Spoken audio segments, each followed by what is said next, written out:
What's up, guys? Welcome back to my channel. My name is Joannis or Joe Hatagwa. I'm a Sierra Leonean American living here in West Africa. And if you want to know about Kamala Harris's trip to Africa, specifically what's happening here in Ghana, then this is the video for you.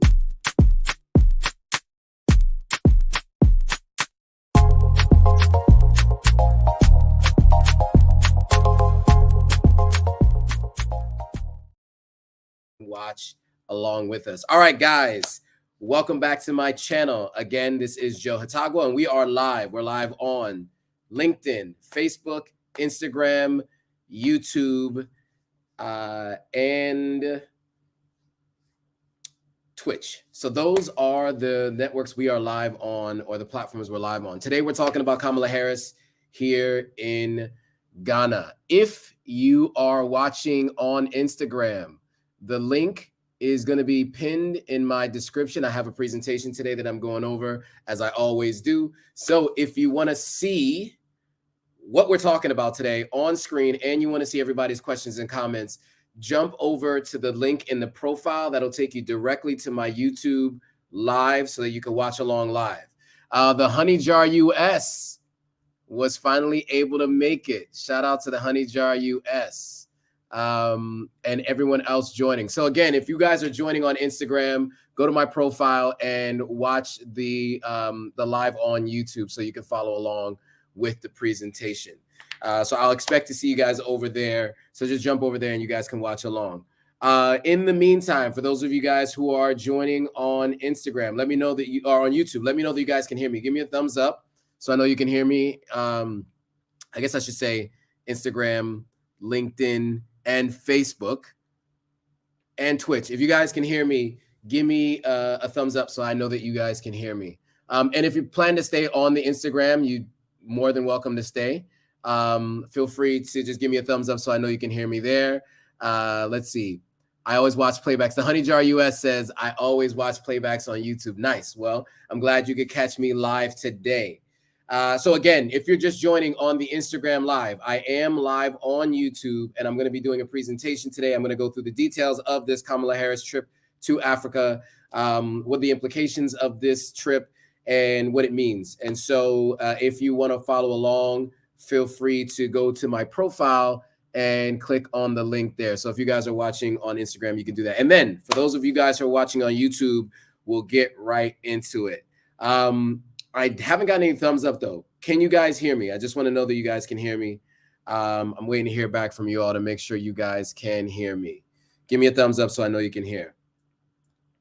And also, really quickly, while we're waiting for people to get on, if you guys can quickly just say in the comments where you're watching from, I think that'll be a good place to start. Okay, so Honey Jar, the Honey Jar said that you can hear me, and she just came over from Instagram. Dope. Okay, and Rena Super said you can hear me too on Instagram. All right, cool. And again, if you're watching on Instagram, go to the link in my description if you want to follow along with the presentation and see what everyone's saying.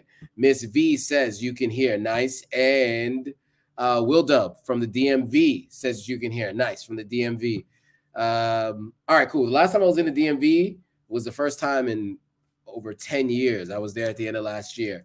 All right, cool. So I'm going to go ahead and get started here in a second. Wow. Dami, DeMille, is it DeMille, right, is watching from mile 2 in Lagos. Shout out to those who are watching from Lagos. Okay, cool. The Honey Jar is in Vegas. Many good times in Vegas in my day. All right, cool. So we're going to get right into it. For those of you who are not as familiar with me, let me do a little bit of an intro so you guys can be a little bit more aware of who it is that you're watching on this live, right? So again, my name is Joannis or Joe Hatagwa. I'm a Sierra Leonean American. I do live in Accra, Ghana, but I do spend a lot of time between Accra and Freetown, Sierra Leone. I'm building a house in Sierra Leone as we speak. Have some other land that I recently purchased there as well. And I'm an advisor to startups here. I work in online advertising. And I also, of course, have this platform to try to connect the diaspora and the continent. So those people who are thinking about moving, planning to move, considering all the things that you could do before you make a decision. The goal of this channel is to help you with that decision-making process. There's a couple other things that are in the pipe. I'm eventually going to be doing a course on moving to Ghana or Sierra Leone. I have other documentation that I'll be putting out, documents to help you understand what you need to pack to come to West Africa, specifically Sierra Leone and Ghana and Nigeria as well. And then I'll also be relaunching my website, AuthenticAfrican.com. Technically, it is live now, but there are some adjustments and edits that I'm making to it so that you guys can get the most up-to-date information and data and products that you might be looking for. All right, so Jack Jackson is here. All right, cool. So let's get into the presentation. Let's do it. You guys are going to have to forgive me because I was working on this presentation right up until we went live. It has been a very busy day. I have a board meeting tomorrow. Not only do I have a board meeting tomorrow, but I am also going to be attending Kamala Harris's speech tomorrow morning at Black Star Square. So what that means is I've had a lot of work to do to prepare for tomorrow. And so I was working on this presentation until very recently. Okay, cool. So here's a little bit about me on screen. Again, if you're following along on Instagram Live, you can just click on the link in my profile and that'll take you to the live so you can watch what I have on screen and you can see what people are writing and I'm posting up on the screen. So 3 times weekly, more long form videos, and even more than that, actually, eventually. At some point, you might be seeing 14 videos from me in a week. I am really increasing content. I want to ensure that what I'm putting out is beneficial to everyone, and you'll start to see more content coming from this platform. The Authentic African YouTube channel is not really meant to just be about me. It's about highlighting entrepreneurs and diasporans that have moved here and telling their stories, right? So for those of you who are thinking about starting a business here, or for those of you who are thinking about moving here, you'll get that insight and information. So the shorts are shorter parts of longer videos. And then I also have long form and mid form videos that'll be coming out, long form interviews that can be between 30 minutes and an hour with people like the CEO of Capital Foods in Sierra Leone, or the head of a PR firm called Ford Communications, Lakeisha Ford, here in Ghana. So these are interviews that are coming, and I'll be sharing those with you guys so you guys can hear from those people what their businesses are all about, how they built their businesses, the challenges they have, and the advice that they would give. So that is what this platform is about. I am not myself Authentic African, although many people have called me that. I don't call myself Authentic African. That's the name of the brand and the platform, which really speaks to the e-commerce website and the social media sites. We are on Instagram, we're on Facebook, and we are on YouTube and TikTok. I think on TikTok, we're a little over 19,000 followers so far. So thank you guys for following and continuing to support. I think on Instagram, we're a little over 63,000 followers on Instagram. So we're growing. So I really appreciate you guys there. And then of course, YouTube, which is the one that's lagging behind. We're around 7,000 followers. So we need your help to grow this. All right. So, and just ensure that you're passing this on to people if you find it useful, because that is the goal of this platform, is to really give information to people. So again, these are the tentative days and times I post stuff. On Mondays, I go live. Tuesdays, so Thursdays and Sundays are the other days where other content is going to be uploaded. We got interviews coming every week. So just stay tuned to see what is coming. Obviously, like, comment, subscribe, and share it. As I mentioned, the e-commerce site has been relaunched. We'll dig into that a little bit more on another day when we're ready to like really roll it out. I am going to have marketplaces, as I mentioned on the last live, where other vendors will be able to sell their products through my store and accept credit cards. Most of the vendors that I meet here in West Africa tend to do business through just WhatsApp or Instagram, and they don't have Instagram shopping set up because they don't have a website where they can port in their products. So I am going to make that available to them through my site, and they'll have their own vendor pages. We've talked about this in previous weeks. We won't spend too much time on that here. I'm also creating an app, the Authentic African Android and iOS app, that will be downloadable. So it'll be like any other e-commerce store like Amazon, but it will be for products made in Africa available to Americans, and also products made in America available to Africans, as well as products made around the world available to Africans as well. So that will all be available on this site. We'll do a deeper dive on another day. All right, so the topic of today's live is actually Kamala Harris in Africa. And we're going to talk about the background here, and we'll talk about what's happened so far. So if you guys aren't aware, Kamala Harris landed over the weekend. Vice President of the United States landed here in Ghana over the weekend.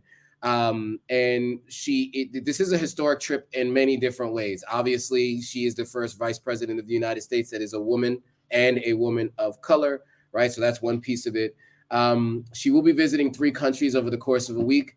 It's intended to deepen partnerships throughout Africa and advance shared efforts on security and economic prosperity. We'll dig into that a little bit, what that means, what people think it means here and what I think it means. She was greeted by school children and dancers and drummers upon her arrival. It was kind of a big deal. People were really, really excited to see her here. And let me see if I can find the video for you guys really quickly to share, because I thought it was interesting to see that video, because I didn't know what the introduction to her was going to be when she got here, and I was pleasantly surprised to see like the pomp and circumstance. It was interesting, and it just shows, you know, the energy and the creativity of. So this is when she first landed, right? So this is a video that she actually posted on her Instagram page. She got off the flight. That's her and her husband there. And she's greeted by these children waving American flags, all being excited to see her. So that is what it looked like when she landed here. So these are some still shots on the screen here that you can see from that particular that day. I think that was Saturday. Was it Saturday or was it Sunday? The days are all blurring together for me now. But yeah, so she got here this weekend. There were also some drummers that were there as well. So this is her first trip to Africa while in office, and it seemed part of the United States' efforts to deepen outreach on the continent amid global competition, notably with China. Now that's going to be a theme throughout this discussion today because of the China and Russia conversation and agreement that was that happened last week. And this is perfect timing because you know that there have been some challenges with the United States and both Russia and China. And I think Africa is going to be kind of the new Cold War, right? If you guys studied in school the Cold War, where the United States and the USSR didn't actually go to war with each other in their countries. There was a lot of espionage, corporate espionage, spies, proxy wars in the Middle East, mainly Iran, Iraq, right, where the U.S. was more on Iraq and Russia and Iran, and just all of the things going on during that time. It feels like Africa is a new version of that, and we'll talk a little bit about that in a second. Jack Jackson says he's from the BRICS. Is that Brick City? Is that like Newark? Is that what you're saying? BRICS? Or is that something else? All right, guys. So if you're watching on Instagram Live, click on the link in the description and jump over to YouTube to watch along. All right, cool. So that's when she landed. And here's what she said. It's my great honor to be on the continent of Africa, first here in Ghana, then to Tanzania and Zambia. I look forward to meeting with leaders, young people, and entrepreneurs as we work together to invest in innovation and ingenuity across the continent. So that is part of some of the opening remarks she made at the airport. So she spoke briefly yesterday at the airport, and then she'll be speaking tomorrow as well. I'm going to be going tomorrow to follow along with to follow along with her whole process. So I will tell you, that was not supposed to happen. So I will tell you that to go to this event tomorrow was a movie. It was a movie. You had to fill out a form, and in that form, it asks you your first name, your last name, your phone number, your email address, what organizations are you with, and then a little over 24 hours later, you get an email that says you have been invited by the U.S. Embassy in Ghana, and there's official White House letterhead and it basically says you are allowed to come to this event. The directions and the instructions are a bit aggressive. I think it might be interesting for you guys to see it. I am going to do a vlog about this, but I'll do that while you guys are here, because why not, right? Let me see if I can just quickly share my screen. You know what, let me pull up the documents first so you guys can see what I had to do to be able to be invited in the email they sent. It was pretty aggressive. So I'll read it to you really quickly. I'll show you it on the screen here, and then I'll get back to the presentation. I just thought it was interesting, so why not share? Okay, present. I want to present this. Okay, my full screen. Oh, okay. I don't know why it's not allowing me to present my screen anymore. I guess because I had some other things up on the screen. Let's see if I can present the full screen.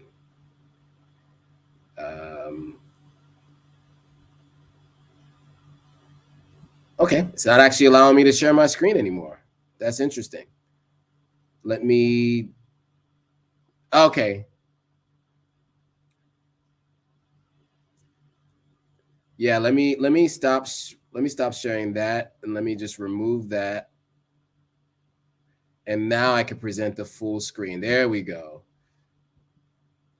Okay, cool. So let's just do the whole screen, right? Why not just do the entire screen? So here was the email that I received after filling out the document. So greetings from the U.S. Embassy in Accra. We are pleased to inform you you've been invited to join Vice President of the United States, Kamala Harris, on Tuesday, March 28th at Black Star Gate, Accra. Please note that this invitation is non-transferable and is intended for your personal attendance only. For your convenience, please find attached detailed arrival instructions. We kindly request that you read the document carefully and take necessary actions as indicated. We look forward to your participation in this important event. It doesn't tell you what she's going to be talking about. It just tells you that there's an event, but I'm looking forward to it. Phoenix Mars, what's up? Welcome. By the way, if you guys are joining on Instagram Live and you want to see what I'm presenting on screen, go to the profile link and go to the link in my profile, and that'll take you directly to the live. Okay, so here's the other document with the official White House letterhead that was attached to that email. I'm not going to read the whole thing, but basically it tells you the location, it tells you the arrival. Doors open at 8 a.m., close at 10:30. So I'm probably going to arrive around 7 a.m.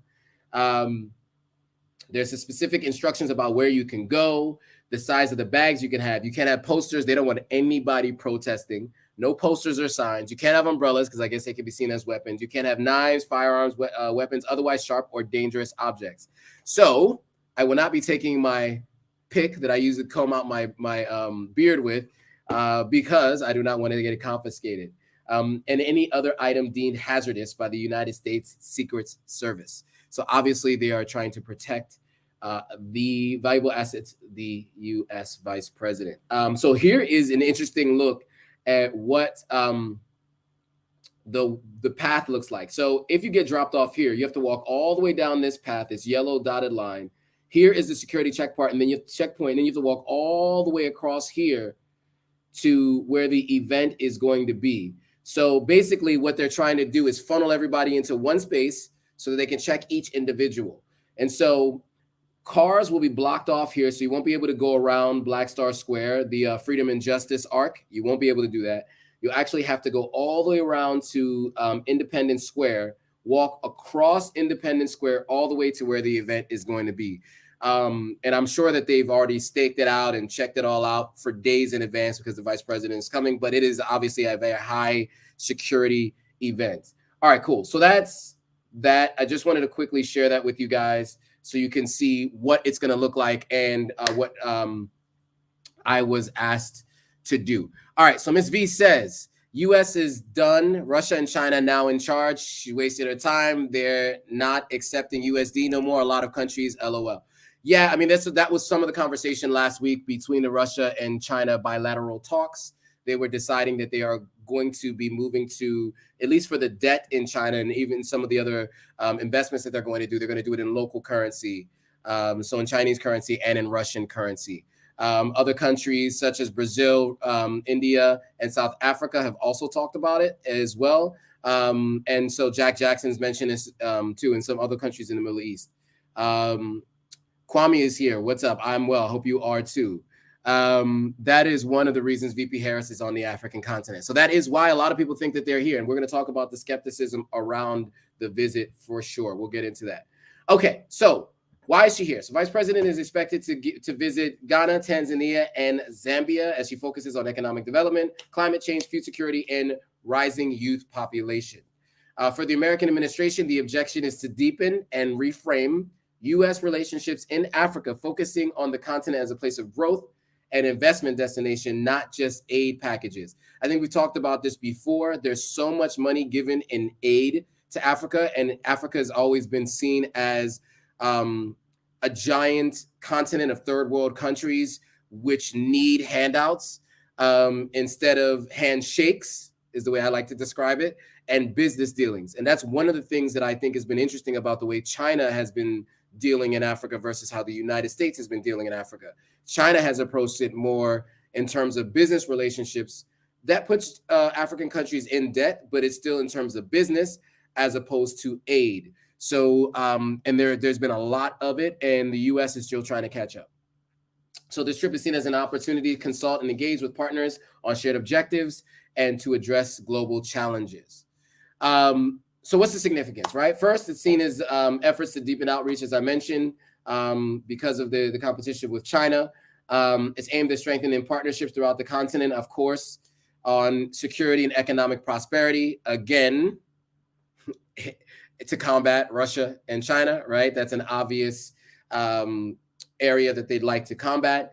Third, it's historic. Obviously, she's the first Black woman U.S. vice president and the first woman to hold the position. So just the nature of her being here is already historic because her being vice president is historic in the sense that she's the first female and woman of color. It's an opportunity to reset the U.S.-Africa relations and to portray Africa as a place of investment, not just aid packages, which I said on the previous slide. She visited, her visits intended to promote democracy, climate change, and economic empowerment, which I mentioned before, and food security. And it's meant to really focus on the youth of Africa, right? The median age is 19 across the entire continent. And obviously that means that there's a lot of potential for growth in the coming decades. And the United States, of course, would like to take part in that. If you guys are joining from Instagram, you can go to my profile and click on the link in the description so you can see what I am posting on screen. All right. So Phoenix Indigo said she moved over from IG. Raphael Brown, what's up? Welcome to the live. Not sure what you're saying, but maybe you can be a little bit more descriptive in what you're looking to, the point you're looking to get across, Raphael. Okay, cool. So what is she addressing? We mentioned climate change, food insecurity, economic empowerment. You know, obviously she wants to witness firsthand the innovation and creativity that's happening in Africa. So she'll be going a couple places where that's possible.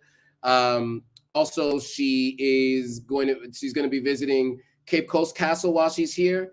So she can, like, I guess, fully take that all in. I'm not sure if she's been before, but that is going to be one of the places that she goes. But I want to take it back a step because this isn't the first trip that U.S. High-level officials have made to the continent over the last 6 months. And so, a couple of people have been here in the last month, last couple of months, and there's been a lot of conversations. For instance, Anthony Blinken visited Ethiopia and Niger, and then also Mrs. Biden had also come to the continent and met with some leaders as well. Okay, so where is she going to be in Ghana? So again, she's going to be meeting with President Nana Akufo-Addo at a joint news conference, and then she'll also be speaking at Black Star Square. Like I said, she's going to be going to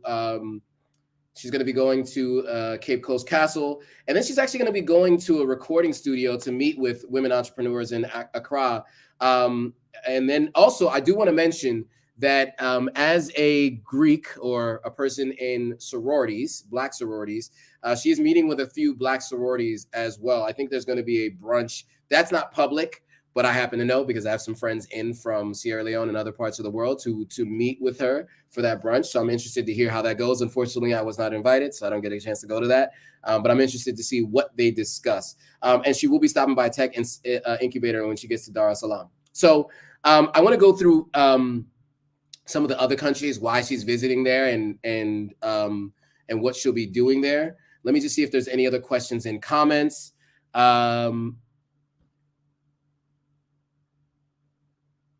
Alexis Fowler says basically to eavesdrop. I guess he's saying that's why Vice President is here. Well, there's definitely reasons beyond what, of course, is being said publicly, right? There's definitely a reason for coming. Raphael Brown is asking if I'm from Barbados. No, I'm not from Barbados. My family is from Sierra Leone. And I grew up in the United States, but I do live in Ghana, and I go back and forth between Ghana and Sierra Leone.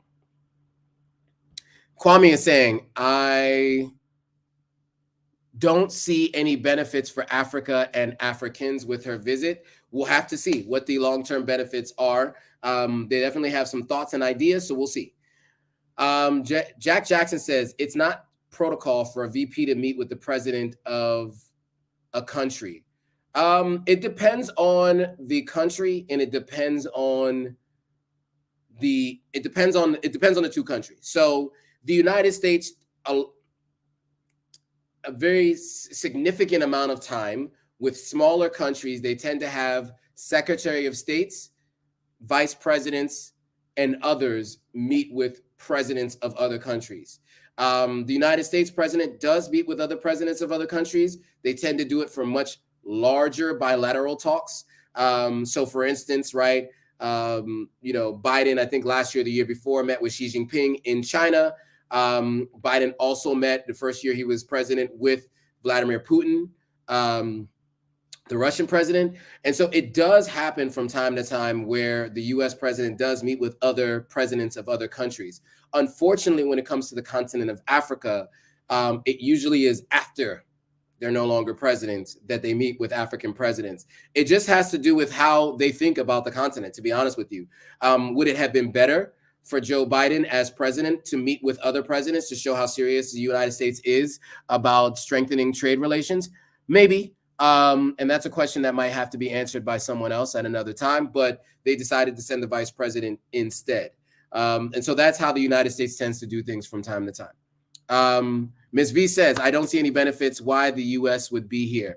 Well, let's talk about what they're saying, and then we'll see if you guys still agree with the terminology they're using publicly to describe the reason for being here. Again, if you're joining on Instagram Live, I am presenting well, first of all, we're talking about Kamala Harris on the continent of Africa. I'm doing a presentation where I'm going through why she's here, where she's going, and what she's doing. And I'm going to talk about the skepticism and everything else that's happening, that's kind of happening outside of what's being talked about in the trade publications.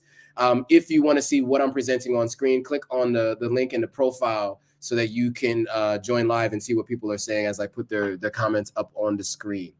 All right. So Tanzania, I actually have a friend who just went to Dar es Salaam in Tanzania a couple of weeks ago. From what I hear and what I saw on their social media, it was an amazing country.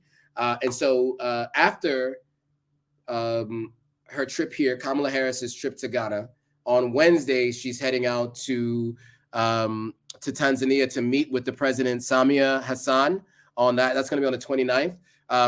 Economic growth and regional security is the focus. And she actually met with her almost a year ago in Washington, and to have similar bilateral talks. And I guess this is kind of a follow-up to that. So the shared experience being pioneering women is creating buzz in Tanzania. So people in Tanzania are kind of excited. Obviously, in Tanzania, I think this is the first time they've ever had a female president. And so you have the first time the United States has had a female vice president. You have the first time a female president has been president in Tanzania, if I'm not mistaken. So the two, it looks like it's going to be a newsworthy meeting. They're also touting this as an endorsement of the progress in the country that Tanzania has made. It wasn't long ago that Tanzania had been somewhat of an outcast under a previous president, which was seen to having like autocratic tendencies. And so that was something that the United States wasn't necessarily likely to meet with their leaders in past. And so this is showing that there's some progress being made, legitimizing the country as well. When the United States meets with a country on the world stage, for better or for worse, whether you agree with it or not, it does tend to mean that the United States is legitimizing that country. And by the United States legitimizing a country, for some reason, other countries see it as more of a legitimate country and a legitimate world power. That's why there are certain leaders the United States normally doesn't meet with. And when they do, it might be shocking. Like, for instance, when Trump stepped past the demilitarized zone, or the DMZ, as they call it, in between North and South Korea, and met with Kim Jong-un, it was seen as legitimizing North Korea, right? So that's how the world views when the United States meets with different world leaders. So now, Mrs. Harris, of course, as the vice president, is the most senior U.S. official in the Biden administration to visit Africa, but the fifth since December's U.S.-Africa summit. So people have been going back and forth since the U.S.-Africa summit that happened at the end of last year, but she's obviously the most senior person because the only person above her is the president of the United States. So Janet Yellen came. She is the Treasury Secretary, the U.S. ambassador to the UN.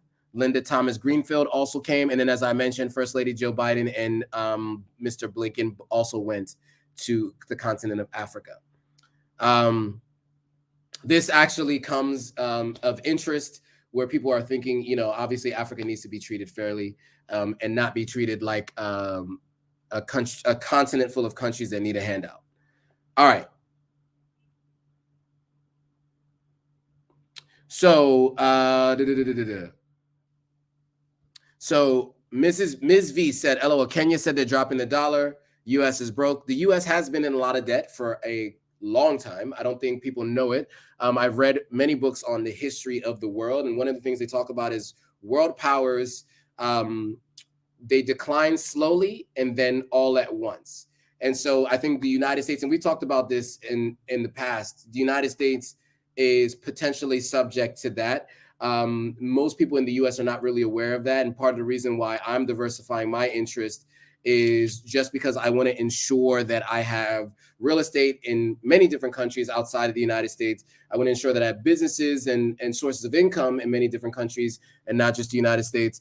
And I would recommend you all do that as well. I don't think it's all going to happen in the next decade or so, but it does seem as though the mounting debt for the United States is going to continue to grow. China continues to be a world power, and they continue to work on their relations with other countries that the U.S. used to have stronger relationships with. Okay. What are the other conversations and questions that are coming up? Kwame says, we still walking blind, begging groups of people we have never ever meant us good. I guess this is speaking to African countries and African nations working with the West and the Far East.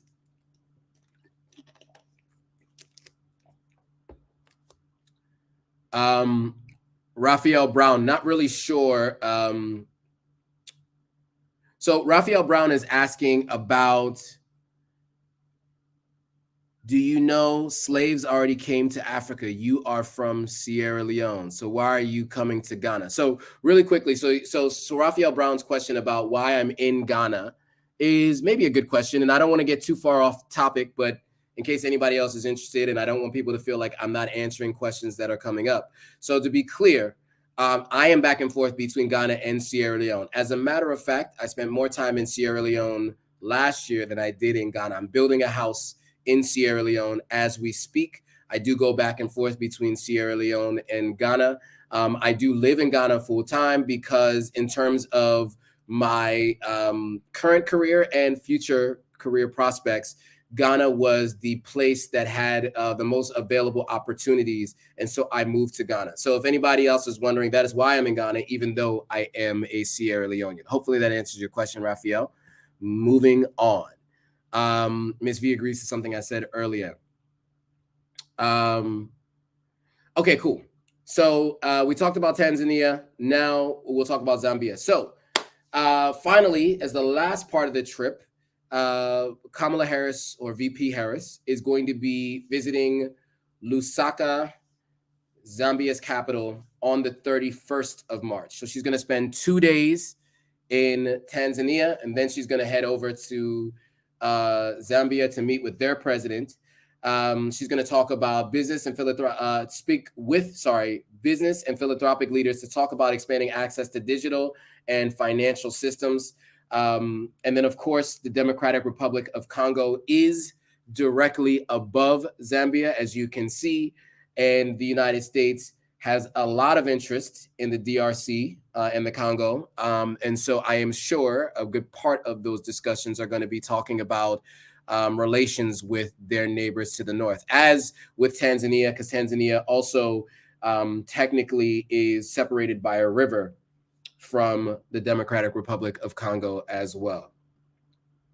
All right, so there's some skepticism, as you guys have heard from some of the viewers here and some people around the world. So I'm going to talk a little bit about why there's some skepticism about this trip, about the United States and their relationship with the continent of Africa, and not even just that, even other countries as well. So we're going to try to put it all into perspective in this next section. Again, if you're joining from Instagram Live and you want to see what I'm presenting on screen and see what the comments and you want to follow along with the comments as well, you want to click on the link in my profile that'll take you to the YouTube Live, so you can watch the live while we are and you can watch it in real time, or you can watch the playback if you are joining and watching the replay. All right, so let's get into some of the skepticism. So one of the things that have been said, and this is coming from Associated Press White House reporter, just to give you an idea of how people in the U.S. and around the world are kind of looking at this trip, right? So Harris is going to be facing sort of a delicate balancing act on this trip. A lot of U.S. outreach to Africa is rooted in this U.S.-China rivalry. So again, many people have discussed it here on this live. You guys are not alone in this thought process. China has a lot of influence in the continent through lending countries money, through building major infrastructure projects, like roads and railroads. But at the same time, U.S. officials don't want African leaders to feel like they're being caught in the middle of this geopolitical chess match between the U.S. and China. They want to make sure that African leaders feel like they're dealing with them on their own terms. And that's something that the vice president will need to balance while she's there, to try to form partnerships that help the U.S. and its geopolitical goals, but also create its own relationships with African countries as well. So this comes from a White House reporter at the Associated Press. And I think this speaks a lot, just from a high level, not too much skepticism in this discussion, but really just speaking the truth, right? I mean, there is some challenges between the U.S. and China, and what they didn't discuss was Russia. And we'll talk about Russia's involvement on the continent, because there's a little bit there as well. But because of this, the United States has an interest in not only strengthening relationships to help build, economic partnerships, but also strengthening relationships to help build geopolitical partnerships. The United Nations a lot of times gets together and votes on things, right? They vote to determine if someone's a war criminal. Sometimes they vote to agree on certain things like sanctioning countries and stopping to do business with countries. And I think what is going to be challenging for the U.S. moving forward, as it plays a part in a lot of other countries' dealings around the world, is getting other countries to support them when they go against those other countries, mainly China and Russia. China and Russia has done a great job of coming to the continent of Africa, and whether that's building debt, so you're indebted to someone, so you're more likely to actually be, with them and you're voting, or building business partnerships where even better, they kind of have a hands-off policy. And so that makes people on the continent of Africa feel more inclined to want to continue to do business with their folks in the Far East. So this statement, I think, kind of kicks off the idea of why there's a little bit of skepticism around this U.S. trip to the continent. So renewed interest comes from demand, as demand from the continent. But with the renewed interest comes a demand for the continent to be treated fairly. So what does that mean, right? There's a couple of folks. There's a professor here named by the name of Bupkin, who said that there's a level of skepticism about the heightened interest in Africa. He's saying that there's a belief that this is a new scramble for Africa in its play, referring to the subdivision of the continent that European nations did in the late 19th century, which led to decades of colonialism and exploitation. So if you guys might remember, in the 1800s, right, obviously when the slave trade was booming, and at the very end of the 1800s, there was a breakup of the continent of Africa, and really, it was what they called the Great Scramble for Africa. And what you can see here is the 7 major countries that contributed to the colonization of the continent of Africa. France had a pretty big chunk and still does. Most of these countries still speak French. As you can see, where is Britain is here. All these countries still speak English, and a few countries do speak Portuguese and German. And there's a little bit of Belgium and Spanish as well, but the main colonizers were the U.S. and the French. They're the ones who really carved out the continent, and most countries speak either Arabic and local languages, or Arabic, the local languages, and French and or English, right? And so that is what you're getting. That's what people are getting at, is that it feels a little bit more like that is what is happening between China, a little bit of Russia, and the United States, right? Is a scramble for Africa. And so that is leading to a little bit of skepticism. Jackson says something that's important here, and he says, I read a few years ago that the U.S. wants more military bases on the continent. Notice where the VP is going: west, east, and Namibia.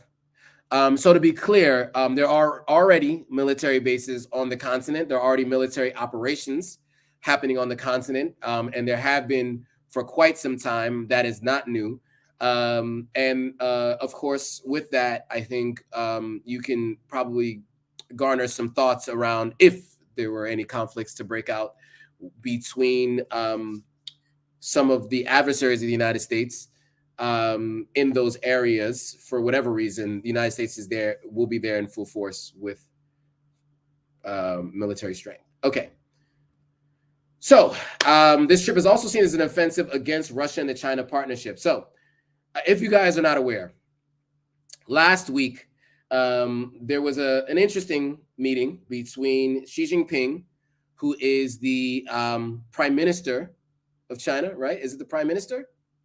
And Vladimir Putin, who is the president of Russia. And to be clear, Xi Jinping made himself the head of the Chinese Communist Party, the CCP, for life. He's appointed that position for life. So whether he's the prime minister or not, he's the head of the single party of the country for the rest of his life. He's actually set that up so he could be that. So whether or not he's prime minister, he will be head of that party. So he has been in power for quite some time. Don't know exactly how long. And then, of course, Vladimir Putin has been in power in Russia for over 20 years. At one point in time, he was prime minister instead of president. Someone else was president. Then he stepped back in as president, and now he's the president again.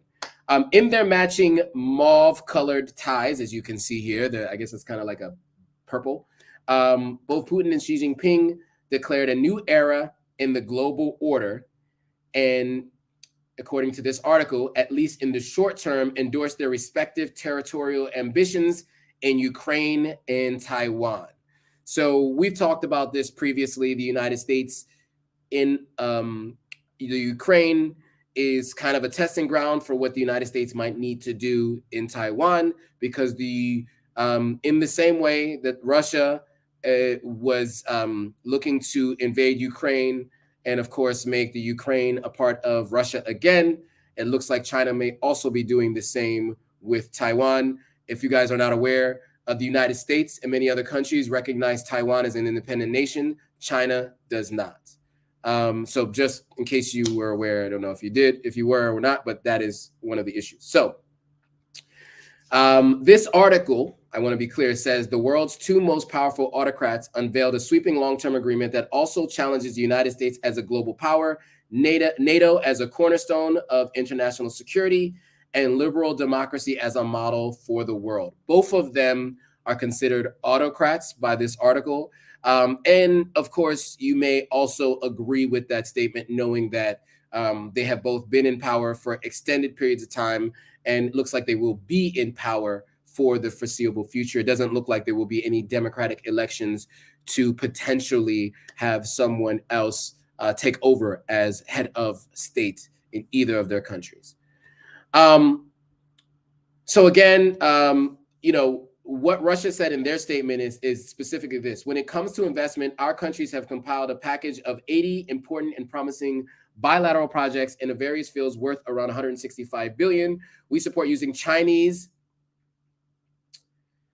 What is the Chinese currency name? I want to pronounce it as the yuan, but I haven't heard it pronounced recently, so forgive me if I'm pronouncing it incorrectly. But in its transactions between the Russian Federation and its partners in Asia, Africa, and Latin America. Now that's from the Kremlin, which is from basically it's like from the White House. It's their version of the White House, right? The Kremlin is their version of the White House in Russia. So what does that mean, right? That means that their debt probably will be no longer in dollars. So, when we look at the debt of African countries, right, even if they are indebted to China, one of the things that is used to describe their debt is in US dollars.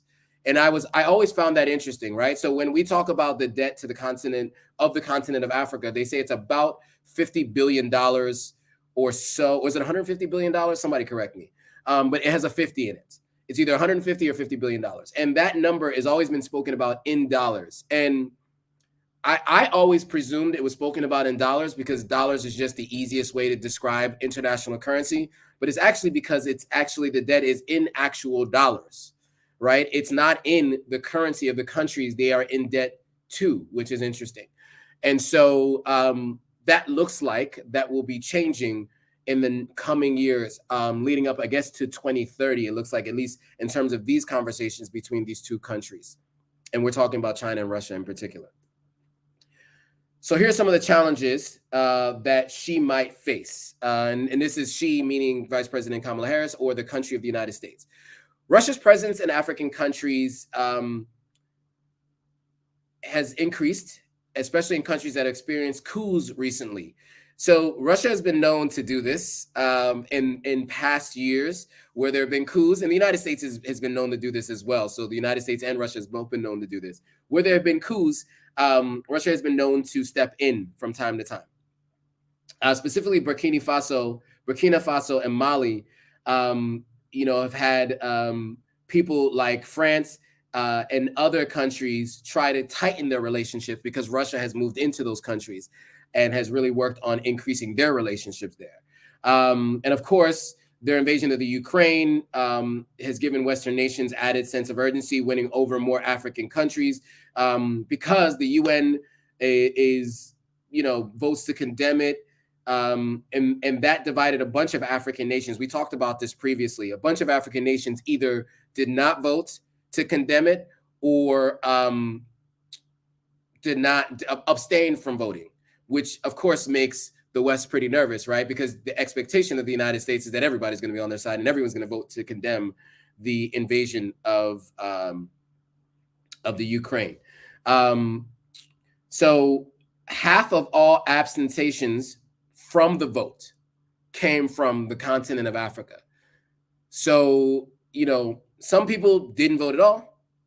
And half of those people who did not vote at all to condemn the Russia's invasion of the Ukraine came from the continent of Africa, including Tanzania, which is where the Vice President of the United States will be going on this trip. So you see now the connection between what is happening there and their relationships with what's happening on the continent and the United States trip, right? There are some correlations there, and I don't think they're a coincidence, right? So Jack Jackson said global trading is in the dollar for now. It is, but that could change. Ms. V says not for long. Menelik has just joined. Good evening. Sorry I'm late joining. No worries. Definitely go back and watch. This is an interesting live, and you definitely want to catch up on what you might have missed. Again, if you're joining from Instagram and you want to follow along with what we're talking about, you can click on the pinned link the pinned link is just telling you that to watch live on my YouTube channel. But we're talking about Kamala Harris, Vice President Kamala Harris's trip to the continent of Africa, and what it means, why this trip is happening, and the skepticism involving this trip. And by the way, there are a lot of skeptics on this live today, as judging by the comments that we've seen so far. So I think it's perfect that I decided to talk about skepticism, because I figured, knowing this audience, a few of you are a little skeptical. So a few people have said this before. I see no benefits to the continent doing business with China or Russia. This is different. Someone said that about the U.S. So here's what I think is going to be important to know, and we'll talk about partnerships in a second. But keep in mind that Africa is a continent of nations that, in their current iteration, are all less than 70 years old. So now, why does that matter? So if you think about the global world powers today and where they were at 70 years old, they needed a lot of help to become what they have become, right? Whether that meant human capital, taking people from the continent of Africa, bringing them there, whether that meant having firearms that were far and above the weapons of the folks that they were taking natural resources from. But it would seem that Africa as a continent does need a little bit of a head start, because all the natural resources that Africa should be generating income from are actually making other countries wealthier, and have been for the past 300 years, right? Cobalt, gold, diamonds, iron ore, wood from trees,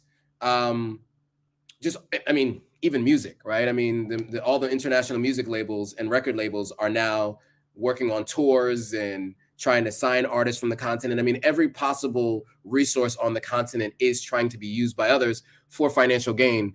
And the continent of Africa is the last to be able to benefit from these resources. And in order to catch up, sometimes you need an economic boost.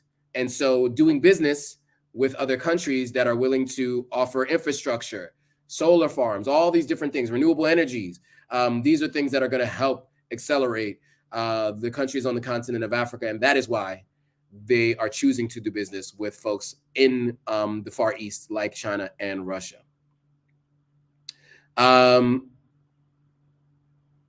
So Ms. V says, soon countries going to be backed by gold, and the U.S. doesn't have any. That is correct. The U.S. is not backed by gold because it doesn't have gold reserves like it used to. And you will see other countries is going to do that as well. Raphael Brown says, business is business, no pleasure. You need business if you want your people to be rich. And that is the common sentiment here on the continent. Listen, they're going to do business with different folks who the United States might seem as, or might feel are unsavory characters. With the continent of Africa, many countries on the continent don't really care how the United States might see them, because they need certain relationships to help accelerate their growth, right? Okay, so let's move on. So the partnerships on the continent. So let's see what some of those look like. And I found this interesting when I was doing some research.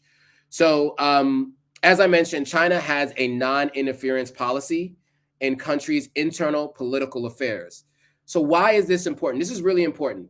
And this is something that has smoothed its engagements with autocratic leaders. So there are people on the continent of Africa who have been presidents for 20 plus years, right? And that would mean that although they have elections, you would imagine that most people would see those elections as not real democratic elections, even though they would consider themselves democracies. They seem a little bit more like what you see in Russia and China, right? So we have to be understanding of the fact that we're talking about countries that are operating already in a similar capacity to how China is operating. And so it would make sense that they would love to work with China because that's how they operate, they're not interfering with internal political issues. When the United States gives foreign aid or even meets with people, they tend to try to tell countries how to deal with things, right? The United States and companies in the United States put out different reports that talk about human rights violations around the world, never naming themselves, of course, always naming other countries, not including themselves, I should say, not naming themselves, because I'm not saying the United States should be named as a leader in human rights violations, but and there's some arguments that can be made there. This is not what this is about, but they do not include themselves in a lot of those reports, which are interesting, right? And so what you find is people on the continent of Africa do not always like to do business with the United States because it always comes with the caveat of the US's big brother mentality, pushing into, people's internal affairs and pushing the idea of America's version of democracy, which, obviously, people in the United States government will say, obviously it's for good reason, it's with good intent. But I don't know if everybody on the continent of Africa sees it that way. And so they don't always love the idea of the United States, what they consider sometimes meddling in their affairs, right? So A Seeker says, not all business is good business. That is true. Jack Jackson says, Joe, I'm skeptical for that reason. Africa has been a raw material supplier for hundreds of years, and that's still a part of a developed country's equation. So why would they help? Why would they help to develop Africa? So what Jack is saying is, and this is a common trope that I hear. I see a lot of it. There's a lot of memes of this and a lot of statements that are said, specifically on Twitter and on Instagram, around the idea of purposely suppressing Africa's value so that you can do as much as you can to extract the natural resources. And I'm not a person who necessarily subscribes to global conspiracies, but there is a little bit of a good motive, at least. If you want to believe in a conspiracy, there's a motive there that makes sense, right? As long as you are having your hand out and looking up at a country as as someone who's going to save you, then you may not see what they're doing behind your back and stealing out of your back pocket, right? And so, I can see that as a potential reason for any country doing business on the continent of Africa to focus on trying to keep them down. I'm not saying that's what's happening and that's what the goal of the United States is, but that is one thing that people think. And that of course, is part of the skepticism which we talked about before. So we've talked about some of these things before, so I want to move on to the next slide. And so these are some of the things that I don't know how much people are aware of this, but I think this gives some good context and some numbers around how things have changed over the last 20 years between China and the continent of Africa. So China's activities in Africa began with Beijing's support of liberation movements fighting colonial rule. So that happened back in the 60s and 70s, just kind of beginning those kinds of talks. And that has really taken off beginning in the late 1990s. China's commercial engagement intensified, and it was really formalized in 2013 with what is called the Belt and Road Initiative, which is a well-resourced effort to build political influence and grow commercial relationships throughout really the developing world, but stopping through the continent of Africa on the way to Latin America. And the continent of Africa, depending on how you see the global map, is kind of perfectly positioned in the middle, right? At least if you're going east from the United States and going west from China and Russia, it's perfectly positioned like kind of in the middle, right? And so I do want to mention too that key activities include lending for infrastructure development, engineered and constructed by Chinese companies, and resource extraction by Chinese mining and engineering firms. There are a lot of energy firms on the continent.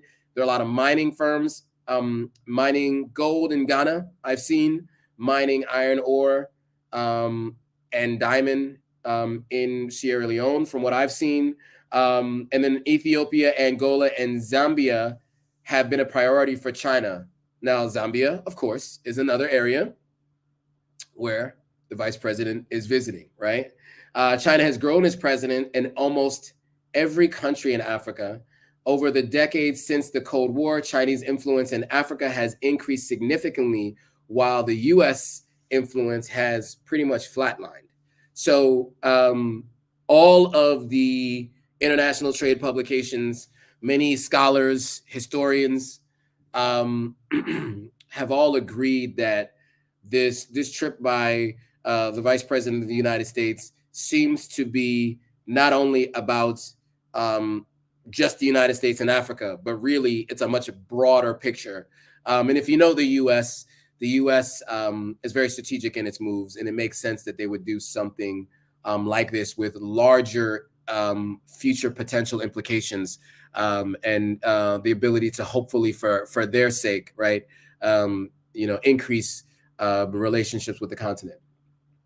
So that's what's happened over the last 20 years. And to be clear, right, now this is from, I think, 2019 or 2020, this map on the right. But I think that visualizes everything right there. The largest trading partner in each country on the continent of Africa looks like this. Okay? As you can see, there are two countries that are depicted here. The country in red is China, and the countries in blue are the United States. So China is Africa's largest two-way trading partner, hitting $254 billion in 2021. So exceeding by a factor of 4 U.S.-Africa trades. So the whole U.S. and Africa trade is 4 times less than what China did in with the continent of Africa in 2021. This is roughly double the level of U.S. foreign direct investment. While Chinese lending to African countries has dipped as of late, it slowed down a little bit, China still remains by far the largest lender to African countries. It is expected that China's commercial activity in Africa would increase with the dramatic rise of its economy to become the second largest in the world, especially given China's need for raw materials to support its very large manufacturing base. Now, we've talked about what's happening in the Democratic Republic of the Congo, right? Cobalt is a major export and major mining is happening there. All of the phones that we have, the phone that you're watching, the laptop that I'm on, this phone that I have here, requires chips that are made in China, cobalt that helps make those chips, and the parts for this phone that are made in China. And where does that cobalt come from? The Democratic Republic of Congo. So, there are definitely a ton of investments on the continent by China because they're a major trading partner for the rest of the world for so many different things, products being made there. And of course, where they get the raw materials for those products are the continent of Africa. But the growth also represents a determined Chinese government-driven effort to make significant inroads in Africa. So Raphael Brown says he'd rather see Canada and Ghana. To do business in Africa, I'd rather have only Canada. Okay. He's also saying Canada is the best country to do business with. In Ghana and Africa, only Canada. So that's Raphael's thought process there. I can't say one way or the other, because at the end of the day, I think the best countries to do business with will be determined by the outcome of the businesses that they do. To me, that's what I think. And so that could be potentially Canada. It could be the US, could be China. It could be someone else. It could be inter or intracontinental trade and business.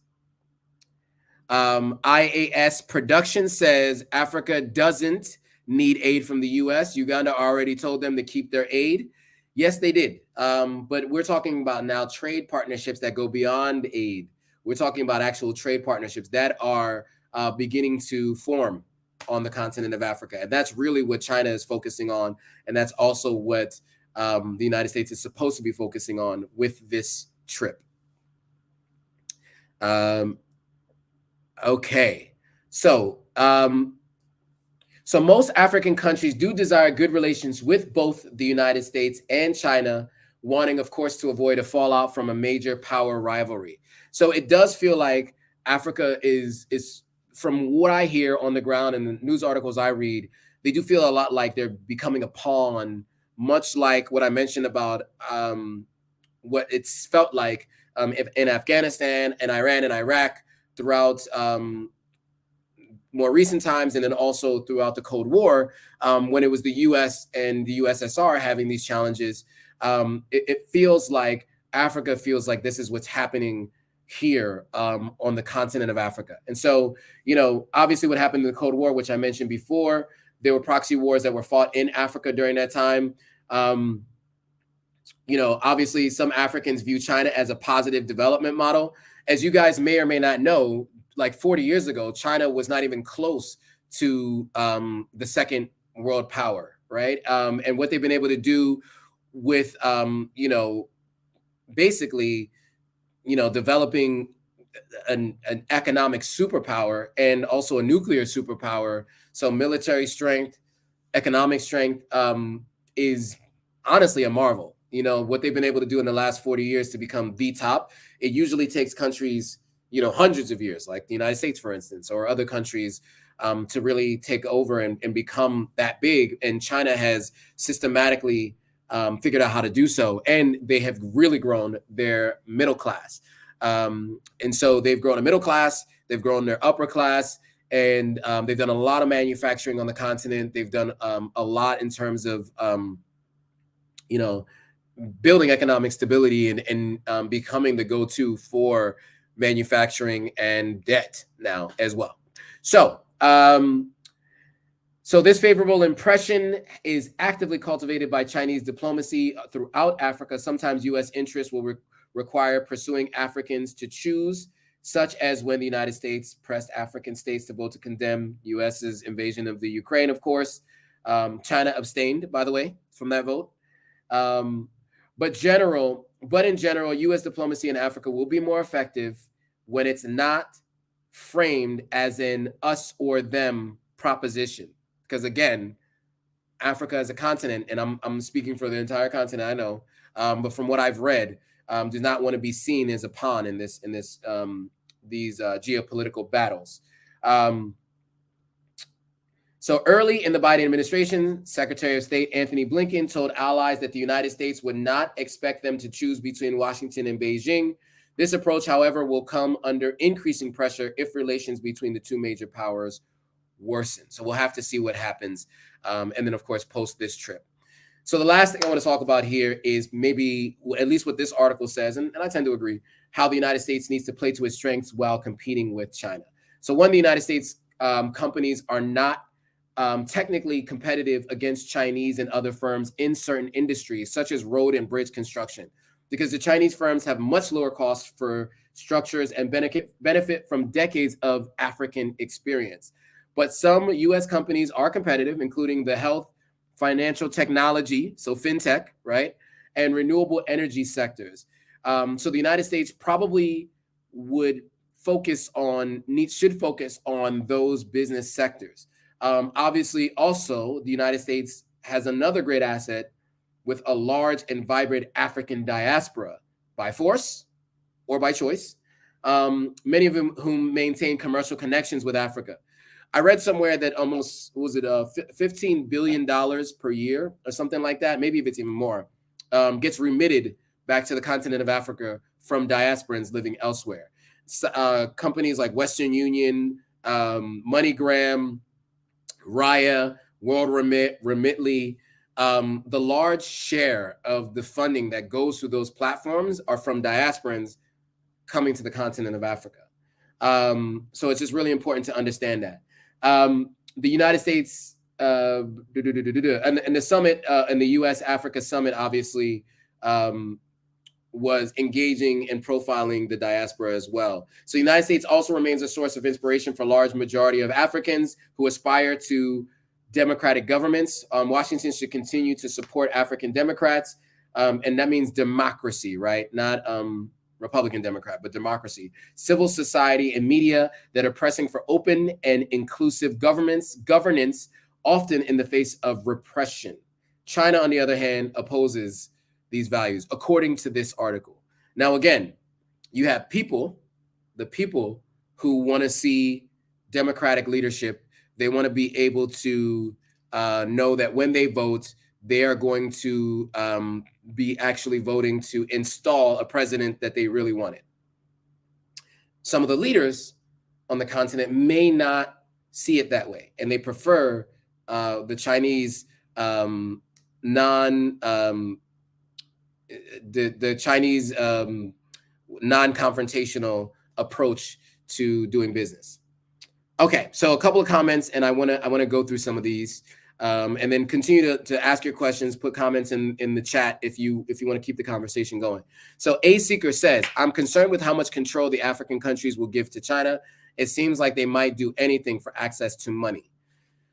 I mean, fair statements, a bit harsh, I think, but I understand the concern for sure. I mean, that is a conversation that is being had amongst a large contingent on the continent. I know I've had these conversations a lot. Being here for the past 2 years, I've seen firsthand the direct involvement of the Far East, and that's China and Russia, specifically China more here on the continent. And so, yeah, I mean, that is a concern for many people. IAS Production says the world needs Africa. They're just realizing that now. It's up to the African leaders to take advantage of the situation like China did. Yes, it is. And I hope that the African leaders do. So Byron 336 says, finally made it to live, late, but glad to be here. Well, shout out to you for joining the live. I'm glad you made it. Definitely watch the replay so you can get all the details of what we talked about today. Again, if those of you who are joining the Instagram live, first of all, thank you for joining. If you want to follow along live with this conversation and see the comments that are being posted on the screen, just click on the link in my profile and that will take you directly to the live. Also, you'll be able to watch the replay so you can see everything we talked about today. We went through skepticism. We went to where she's going, why she's here, and what's going to happen for me tomorrow morning, because I do need to get up rather early to get there on time. I'm going to vlog it for you guys. I may go live on Instagram. So it's going to be really early in the morning in the States. So you likely won't be able to see it, but I will try to go live on Instagram if I have good enough network. If not, then you guys will just have to catch the vlog where I vlog the entire experience. So that should be interesting. And I'm looking forward to sharing that with you guys. So IAS Production says we need development, not democracy. Rwanda is doing just fine without democracy. This is a good point. So the president of Uganda has been the president, prime minister, president. He's been the ruler in charge of Rwanda for 20-something years. And prior to that, he was in charge for a few years prior to that as well. So, he's been in rule for almost 30 years or in rule for almost 30 years. And I will say he's been able to significantly turn around Rwanda. Since our civil war in Sierra Leone, I think we've had 3 or 4 presidents. Sierra Leone has definitely not seen the kind of, turnaround that Rwanda has seen. And Rwanda has had one single leader in office for at least 23 years, since at least the year 2000. And so it does mean that democracy isn't always the only way to reach prosperity. I know it has worked for the United States and has worked for some other countries, but from what we're seeing with China and what we're seeing on the continent of Africa with Rwanda, it seems as though there are other options, right?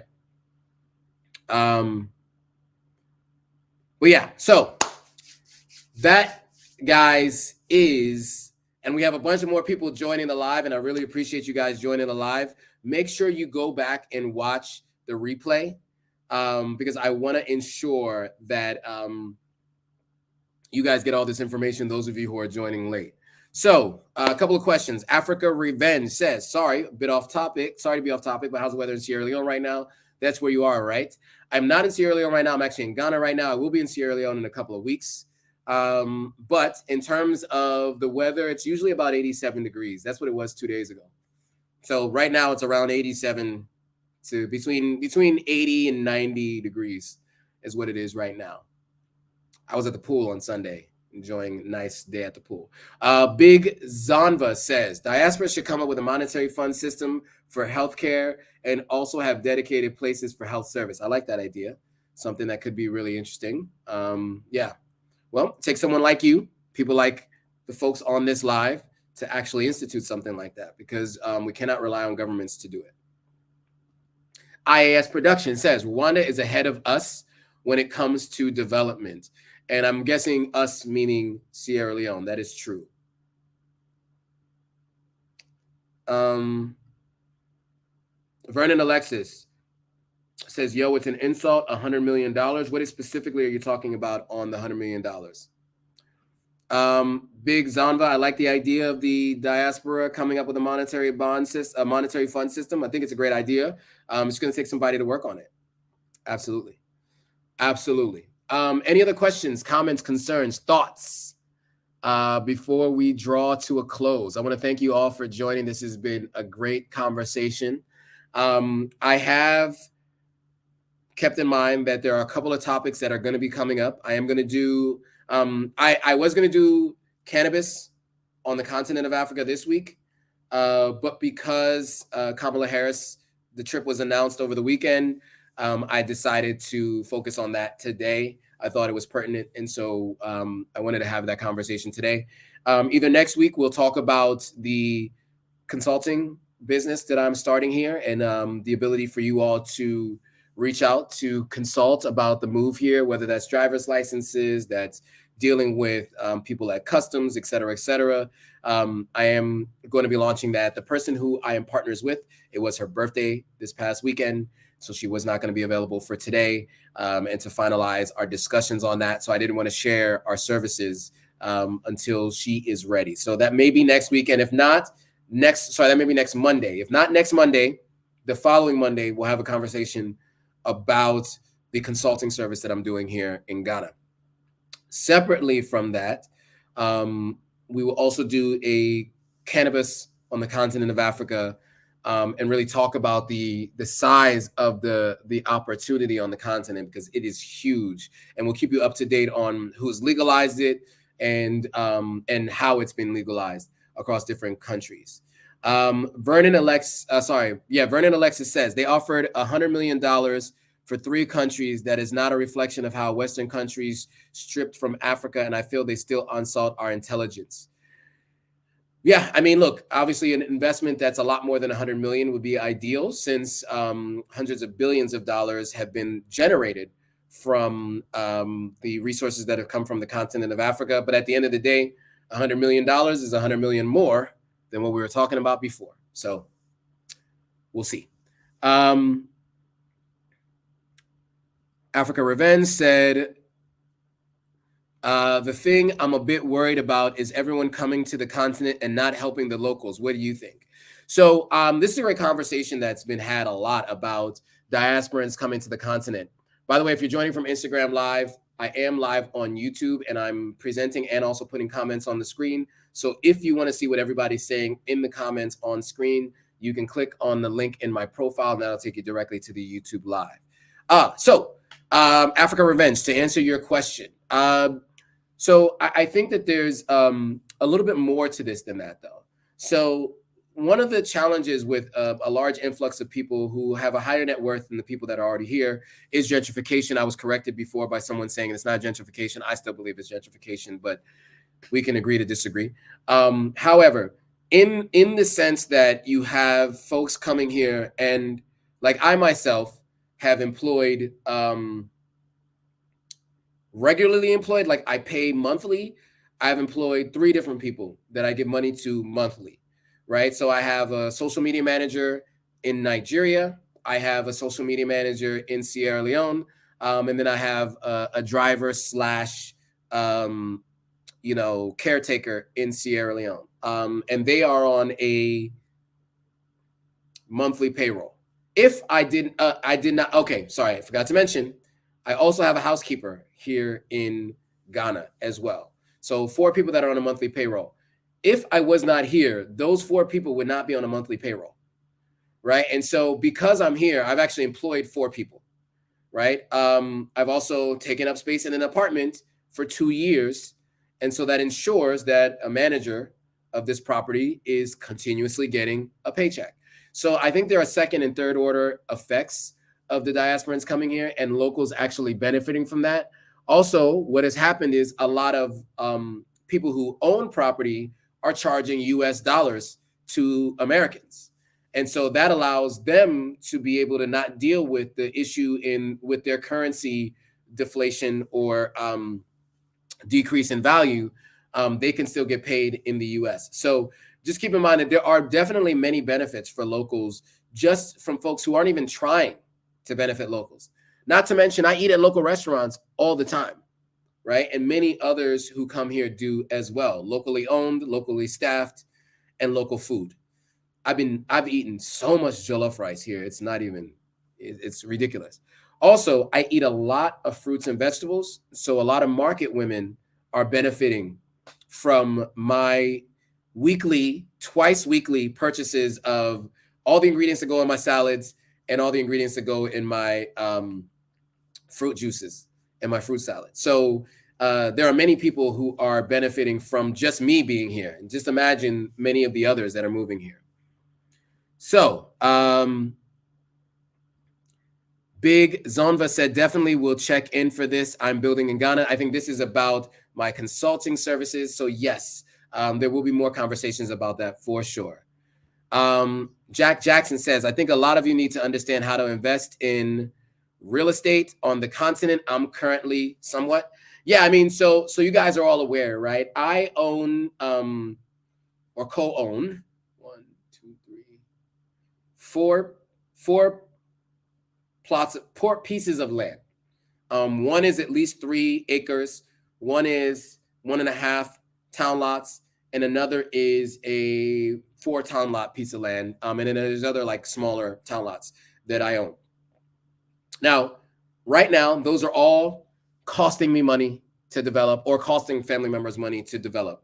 However, they will be able to be rentals at some point in time in the future once they're built. And that is then residual income for myself and my family as time goes on.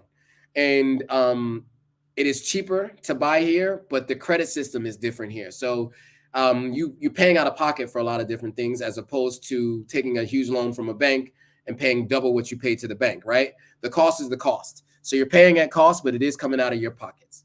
So some people take personal loans to build houses here. I have 2 friends that have done it. I'm not doing that. I'm paying out of pocket.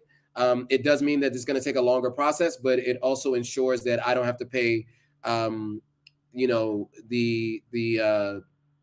interest that goes into personal loans, because those personal loan, that interest on those personal loans can be crazy. Now, if you could find a way to take out a personal loan, buy a place, rent it out for so much that it covers your loan payments and the cost of maintaining the property, then by all means, go for it. But for most people that I understand, they're taking out personal loans and using their jobs to pay those loans back, because many of them are living in the houses that they've built with the personal loans that they've taken, or some people are renting it if they're not here locally. All right. IS Production says, I'm heading to Salon in a couple months. Nice. Let me know when you get there. Vernon Alexis is saying, fair point. I think this had to do with what I was saying in terms of Africans coming, or diasporans or expats coming to the continent. Wayne Eben, new subscriber from the sunny island of Bermuda. I've never been to Bermuda. I definitely need to go, but shout out to Wayne. Thanks for joining.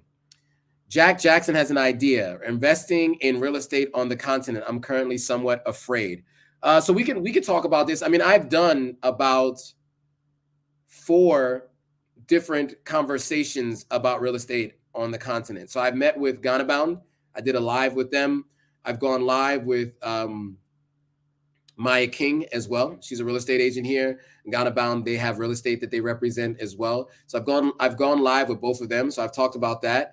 I've also interviewed both of them separately on very similar topics. So there's some additional content there. So there's at least 4 pieces of content that can talk about real estate. I've also talked to Leslie Jones, who is an American who bought property out here. So she talks a little about her experience. So there are a few pieces of content on the channel that already address it, but maybe I can do something else along those lines. I'll take this into consideration. I'm going to just screenshot it here to remind myself to take a look. Mark Hansen checking in from Missouri. Definitely here to learn more about setting up a business in West Africa. We will be talking about that shortly. That is not what we're talking about today, but we'll make sure that that content is available to you on the continent. Am I stuttering these days now? Okay, IS Production said, we need help. We need to help each other. I get a lot from locals whenever I travel to Sierra Leone, for sure. Sound of a Crowd podcast says crazy stuff. Yes, it is. Lots going on. Okay, Africa Revenge said, it's good to see Africans coming back in their youth to come and help. I'm 27 and building my money to go back home. We'll be watching more of your videos. Well, thank you. I appreciate that. Yes, so my generation, and I'm technically a millennial, even with my age slowly approaching 40, I am a millennial. And so I do know millennials, I do know Gen Z, and I do know Generation X have come back to Sierra Leone in particular. Ghana has had people across all those generations, plus baby boomers as well, going away to college and coming back. That's just been something that has been really big for Ghana. So that's something that's always been helpful for them. Nigeria is also having a large influx of younger diasporans who are especially of Nigerian descent coming back. So we're all doing it, and we are all looking to see Africa, back at its rightful place in the world stage, right? Sash Joy Success, how are you? Thanks for joining. If you're joining again from Instagram and you want to follow along with the comments that are on screen, you want to click on the link in my profile. That'll take you directly to the YouTube Live. All right. Mr. Vader 282 said, it is healthy to see Blacks thinking about going home after so many generations in the U.S. Many children will be born in Africa, not the U.S. Now, many children will be in Africa, not the U.S. I will say this, and this might be controversial, might not be. When it's time for me to have children, and obviously I myself am not giving birth, but whoever it is that is going to be giving birth to my children, it will likely be in the United States. Even though maternal birth rates in the United States are lower than they should be, it is better in the United States, specifically in specific hospitals, when you have your choice of hospitals, than many places on the continent. And so that is why many people who have dual citizenship give birth in the States and then come back to the continent of Africa. So, or in the UK, because UK's, healthcare system is a little bit better because it's free healthcare, pretty much, right, to give birth and stuff like that. So people tend to go back to other countries, give birth, and then come back to the continent. So I just want to be real about that. Africa Unboxed says, keep it up, bro. Keep unboxing Africa. I like that. Nice name. Africa Revenge also seems to like the name as well. All right. Our little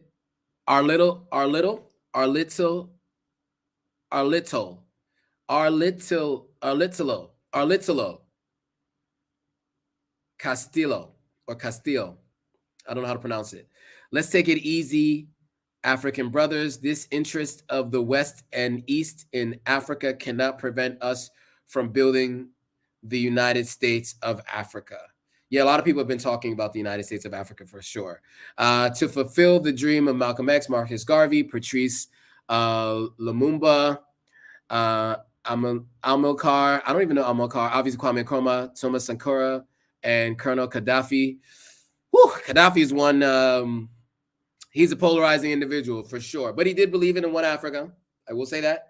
But Gaddafi is definitely a polarizing individual. Many people I see talk about the U.S. supporting a removal of him from office and demonizing the U.S. for that. And by all means, have your opinions.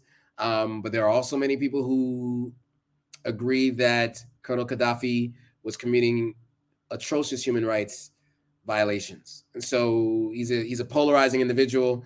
I wouldn't necessarily quote him, but Marcus Garvey in particular with the Bark Star Line, who was trying to build a pathway back to the continent of Africa for Caribbeans, the Africans in the diaspora in the United States as well, and the continent of Africa. He was really trying to bridge that gap between the three groups. And unfortunately, it never really fully came to fruition, but we can see it starting to develop and gain some steam as we're speaking. Ms. S says, what about Sierra Leone real estate? So have I done any content on Sierra Leone real estate? Besides my personal experience, I haven't met with experts in Sierra Leone, but I have talked about my personal experience. I actually did do a video about progress on my house that I'm building in Sierra Leone, literally just this past weekend. And all of you who are interested have not watched it as of yet. So here's what I'm going to do. I'm going to put a link in the chat right now. I want you guys to right click on this link, open it in a new tab, finish watching here, and go and watch this video. Okay, because I want you guys to watch this video so you guys can see what my house update has been like.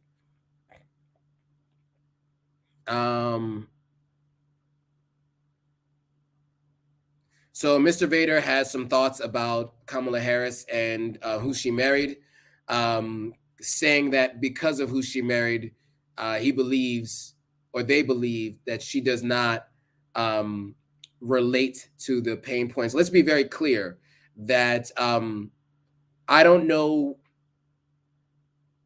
exactly like how she grew up. Obviously, she grew up in a household with, if I'm not mistaken, a Jamaican and an Indian.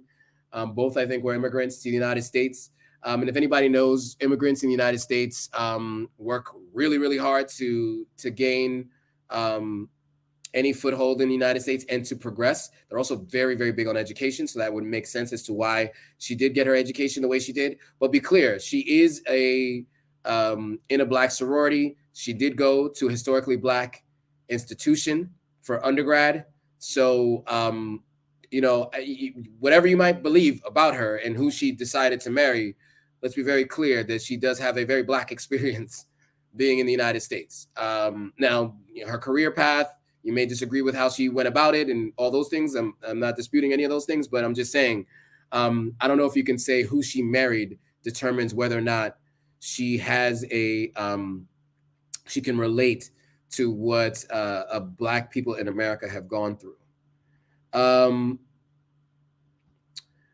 So Econ Fire says, I'm saying that Black Americans can start vocational schools by getting power tools from America and teach the youth trade, and you can also make money. That is true.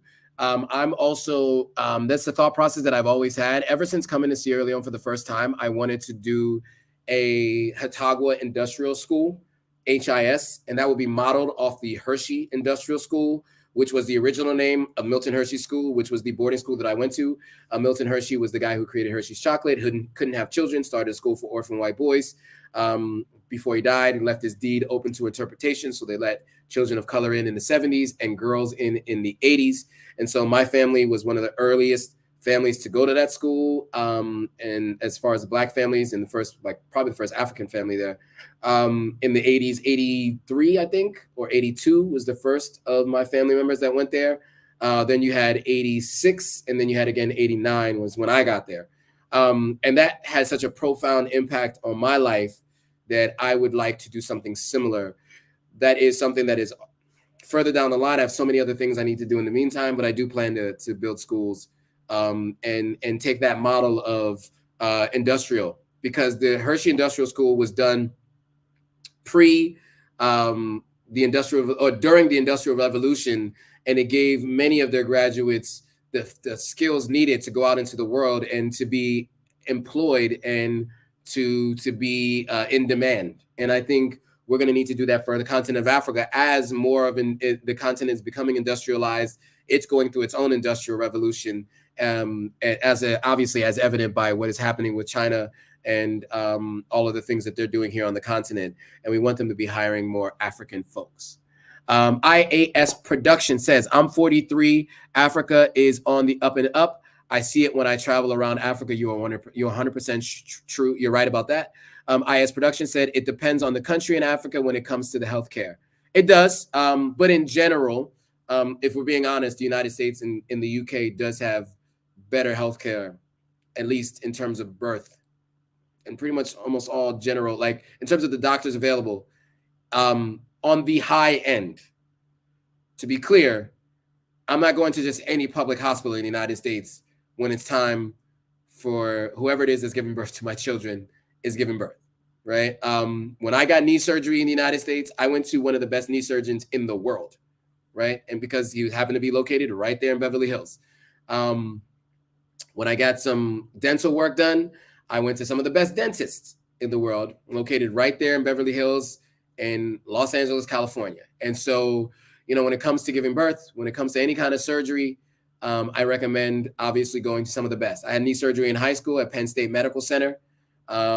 Pretty good surgeon there. I would say that they made some mistakes, but having the cartilage repaired in Beverly Hills, having the cartilage removed in Penn State Medical Center, I would definitely have preferred to do that in the United States than on the continent of Africa. And I know that might seem controversial, but I'm just being honest to, you know, where we are today. And I would tell you, most of my friends who live on the continent, when they're going for any specific, you know, procedures, they leave the continent and go elsewhere. And specific to Sierra Leone, what happens is if they're not able to go all the way to the UK or the US, they'll at least leave Sierra Leone and come to Ghana, is what I've seen a lot. So that is just the nature of where we are today. I'm not saying that it'll be like that forever, but I just have to be honest. A Seeker says, would like to see African countries build up their health system. That way, no one will need to rely on the US or the UK. I agree 100%. IS Production says Sierra Leone healthcare system is still poor, but Eastern and Southern Africans are doing better. That is true. She definitely can't relate to our struggles in Africa. But the question is, who can relate to the struggles in Africa if you've grown up somewhere else, right? Unless you've lived on the continent, it's really hard to relate to the struggles on the continent of Africa anyway, right? If we're being honest. I have some context because both my parents were born on the continent, and there were many conversations throughout the years about the challenges that they had growing up and that family members were having at that time. So yeah, so I think that is an important thing to think about. Okay, so Africa Revenge says, I have a cousin who goes back to my home, Nigeria, often. We talked about real estate, and his red flag about building homes, especially in Nigeria, is quality. Have you also noticed a dip in quality as well? There can be, yes, there can be some challenges with quality, but that just comes with your vetting, right? You have to vet contractors based on whether or not other people have worked with those contractors and what other people are saying. A big part of doing business on the continent of Africa is the referral system, right? And what I like to do now is I like to work with people who have left their home country and have come back, right? So people who have external context. So my primary care physician here in Ghana practiced in the UK for 15 years or so. There's a gynecologist that I refer people here in Ghana who practiced in the United States for 30 years. And so they have context here in Ghana, but they also have the UK and the US. And so bringing that all together makes them most equipped to deal with people here on the continent.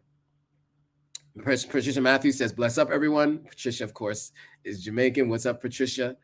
Greetings to you. Patricia said she stopped going to doctors in America over a year ago and is doing fine. That may be true for you. I think one of the things that you have to keep in mind, though, is if you are generally healthy, then all you need to do is go to a primary care physician. And I still recommend, and I recommend you can do that here on the continent, right? If you have a doctor that you like and that you trust and that people have gone to and like, then yeah, you can go get your checkups, primary care physicians for those things. But if you have a major procedure that needs to be done, I'm choosing the US, and I'm choosing the US over many places. I'm choosing the US over the UK. I'm choosing the US over Canada. I'm choosing the US over whatever, Germany. You know, like I'm just because of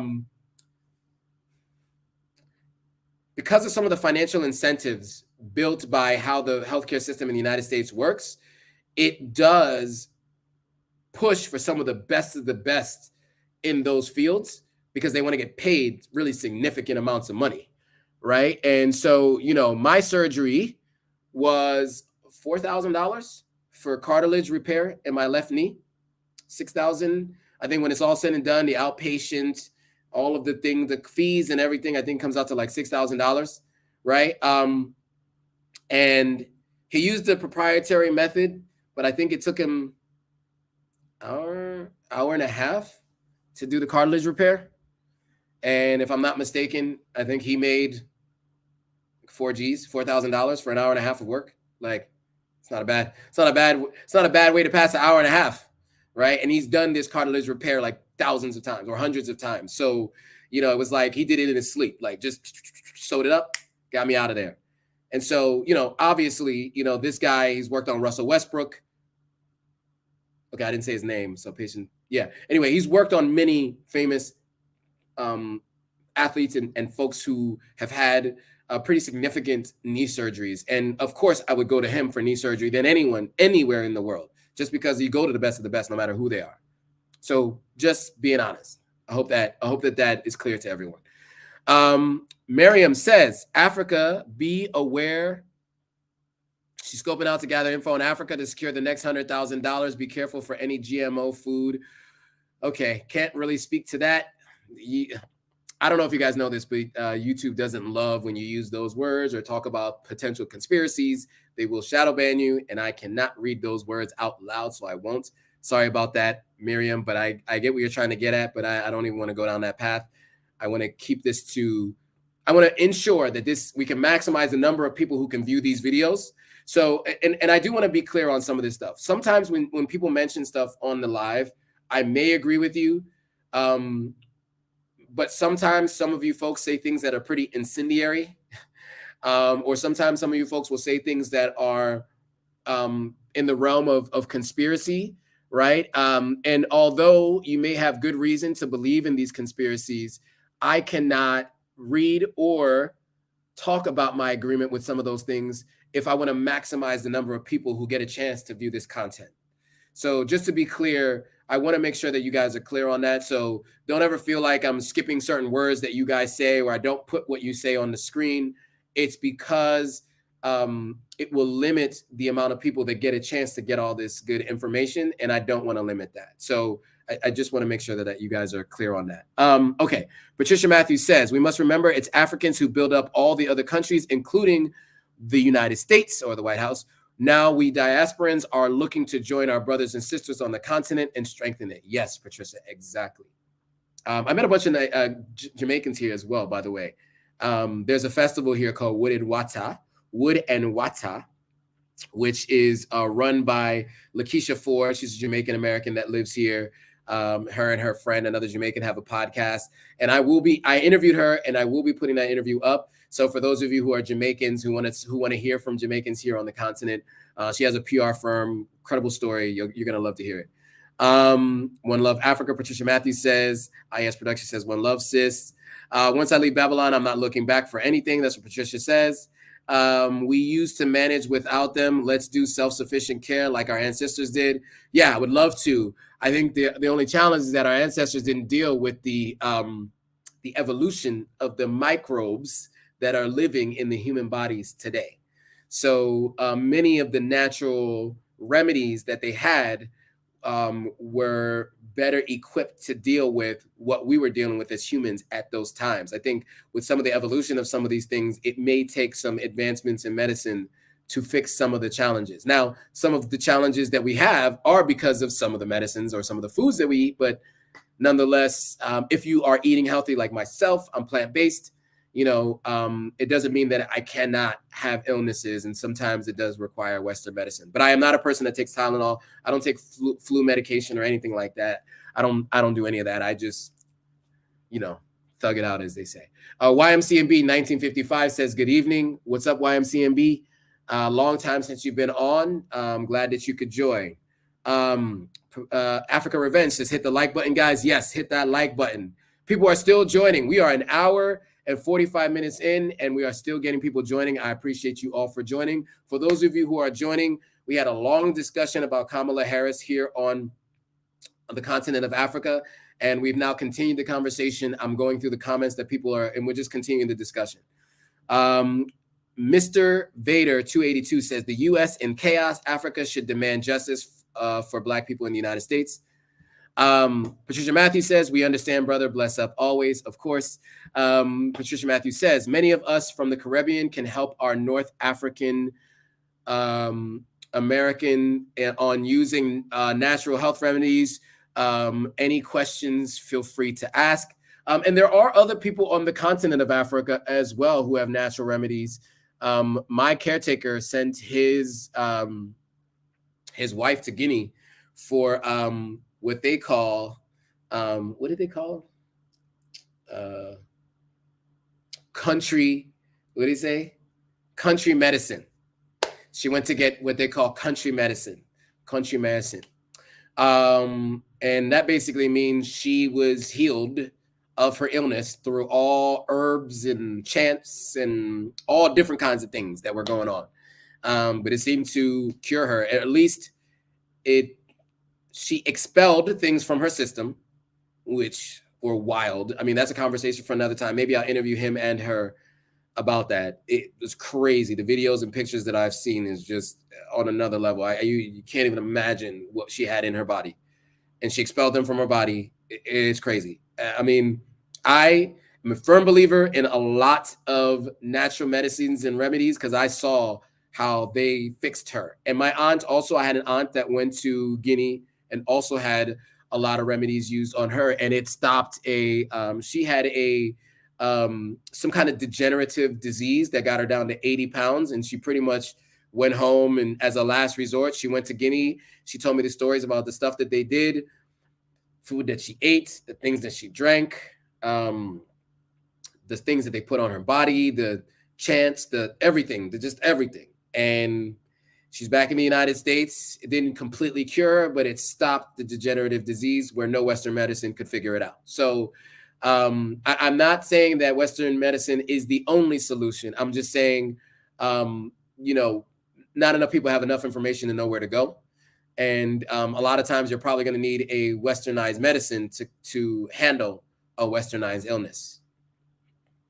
But Patricia Matthews is also saying, because we still use remedies from our ancestors in Jamaica, so we're willing to share with our brothers and sisters from North America. Nice. Okay. Chevelle Stewart says, many blessings to you and keep this conversation in front. We need to stay focused. Thank you. Much love. Thank you. I appreciate it. Thank you for joining. Frank says, United States don't have a chance in Africa with dictator behavior, all for China. So Frank likes the idea of China. See, there are Africans here on the continent that really do like China's intervention on the continent. And so there are many people who feel that way.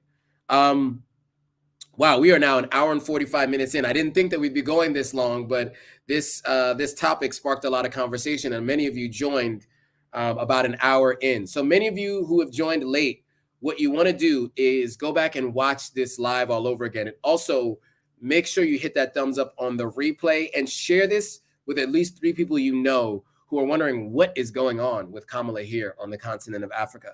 I want to thank you guys all once again for joining the live, for the support. Folks like Patricia Matthews has been coming on for a while. Mariam Pierre, I think this is one of your first times. Africa Revenge, thanks for joining. A Seeker, thanks for commenting. I think it's your first time. Africa Unboxed, Mr. Vader for your conversation. Who else we got there? Jack Jackson, of course. Vernon Alexis, you were definitely giving some good. Big Zanva as well. I hope I'm not missing anyone, but I just want to shout all of you guys out. Emmanuel from being on earlier on. For all of you who have joined the live, I appreciate you all. I want to thank you for joining. Jack Jackson says, good conversation. Take care, everyone. Africa Unboxed says, Ghana has lots of natural medications, especially for men who are at 20 degrees to move them to, oh my goodness. Why? See, the troll.